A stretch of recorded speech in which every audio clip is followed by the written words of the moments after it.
প্রিয় দর্শক শ্রোতা মণ্ডলী, আসসালামু আলাইকুম। আমি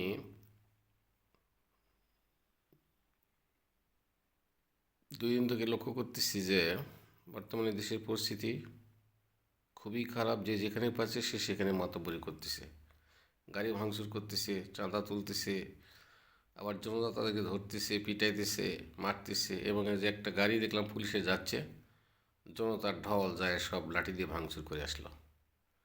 তাহলে এইটা কি দেশ? মগের মূল্য কোনো আইন নাই, কানুন নাই, যে যেখানে পারে সেখানে ভাঙতেছে, ইচ্ছা মতো চাঁদা দাবি করতেছে, মারামারি করছে, গালিগালাজ করতেছে, সব কিছু হচ্ছে। এর মূল কারণ কি জানেন? আমি মনে করি এদের অভিভাবক বৃন্দ। কারণ যারা এগুলো করতেছে তাদের বয়স 24, 25, 26, 27, 28, 29, 30। তাই এখন এরা বাপের পিতামাতার মধ্যে, পিতামাতার আন্ডারে, পিতামাতার অধীনই। এরা লেখাপড়া করে, নাহলে একটু চাকরি করে, বা হয়তো রিক্সা ভ্যান চালায়, যে যে স্তরের মানুষ।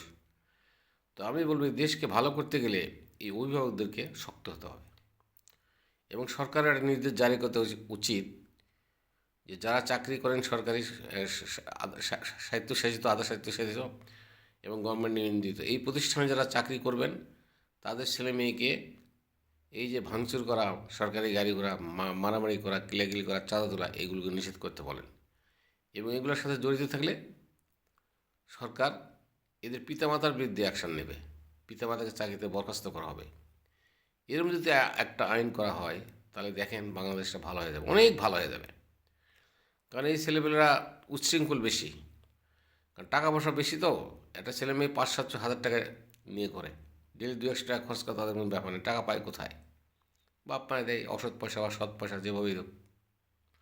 এই জন্য আর করার সুযোগ পায়, মাস হাতের কাছে গাড়ি পায়, হাতের কাছে ভালো রাস্তা পায়, চলাচল সুবিধা, কোনো বাধা নেই, বিঘ্ন যাইতে সময় লাগে না, যার জন্য এরা মাথায় উঠে গেছে।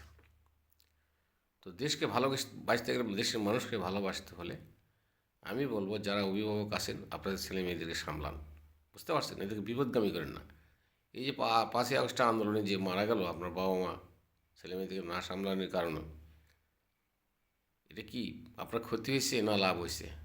আপনি দুঃখ কষ্ট করলেন, ছেলেটাও দুঃখ কষ্ট, অথবা মরে চলে গেল, তাহলে কী লাভ হলো?